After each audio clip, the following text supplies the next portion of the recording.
अमीर ननद की गरीब भाभी। रीना एक मध्यम परिवार की लड़की थी, लेकिन उसकी भाभी शिवानी एक बड़े घर की बेटी।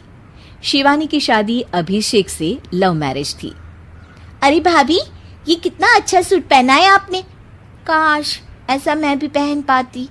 अरे क्यों नहीं रीना, वैसे भी तुम्हारा और मेरा नाम तो एक ही है, जब मन करे पहन लेना। भाभी, आपको आपके पापा ने कितने अच्छे कपड़े गहने दिए हैं। मैं उनकी इकलौती बेटी जो हूँ। बेटी तो मैं भी इकलौती हूँ, लेकिन क्या करे, पापा है नहीं, पता नहीं कैसे होगी मेरी शादी। तभी वहां शिवानी की सास आ जाती है। अरे क्यों नहीं करेगा भाई तेरी शादी धूमधाम से, आखिर जिम्मेदारी है तो उसकी। और वो दिन भी आ जाता है जब रीना की शादी तय हो जाती है। अभिषेक, क्या हुआ?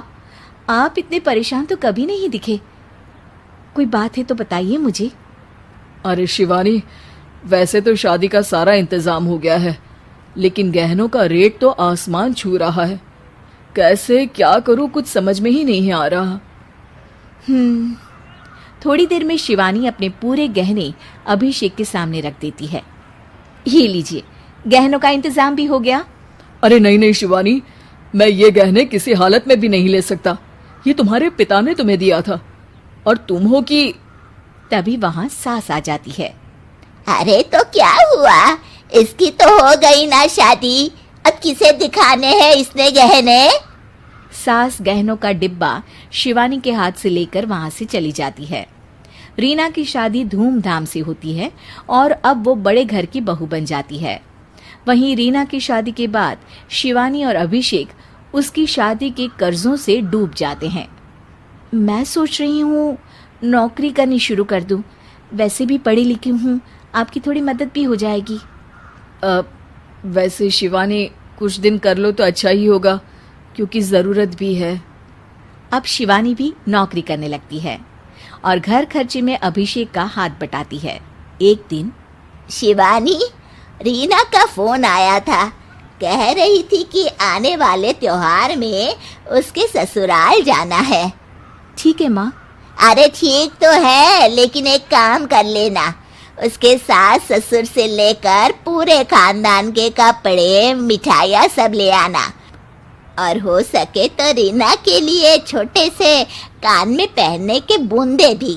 और क्या है ना, शादी में उसे सारी बड़ी बड़ी कान की ज्वेलरी दी थी, घर में पहनने के लिए तो उसके पास कुछ भी नहीं है। शिवानी सोच में पड़ जाती है कि वो क्या करे, क्योंकि कर्जों और घर के खर्चों के बाद तो पैसे बचते ही नहीं थे। शिवानी फिर अपने पिता को फोन करती है और उनसे पैसे मांगती है। देखो शिवानी, मैंने तुम्हें शादी के वक्त ही मना किया था कि ऐसे घर में शादी करनी ही नहीं चाहिए। अरे अभिषेक को शर्म आनी चाहिए जो ससुराल से पैसे मंगवा रहा है। शिवानी को पिता की बात पर गुस्सा आ जाता है। आप मेरे पिताजी हैं और मैं परेशान थी, इसलिए आपसे मदद की उम्मीद की पापा। अभिषेक को तो पता भी नहीं है कि मैंने आपसे पैसे मांगे हैं। शिवानी सोचती है कि वो अभिषेक से बात करे, लेकिन फिर उसे लगता है कि वो टेंशन ले लेगा। तभी शिवानी की नजर हाथ के कंगन पर पड़ती है, सीधे बाजार जाती है और उसे बेचकर ननद के घर ले जाने का सारा सामान लेकर आती है और सास के सामने रख देती है। हाँ ठीक है, लेकिन फल थोड़े और अच्छी क्वालिटी के होने चाहिए थे। शिवानी कुछ नहीं कहती, वहां से चली जाती है। एक दिन शिवानी, रीना का फोन आया था, बहुत रो रही थी। क्यों माँ, क्या हुआ? सब ठीक तो है ना उसके ससुराल में?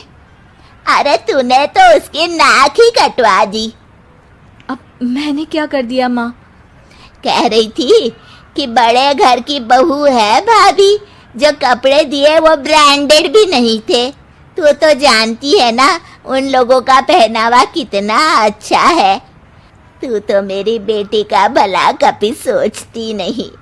हाय भगवान, अरे बड़े घर की बहू है, इसी बात की जलन है ना तुझे, लेकिन याद रख मेरी बेटी का सोचने के लिए भगवान है, तुम लोग कभी उसका बुरा नहीं कर पाओगे।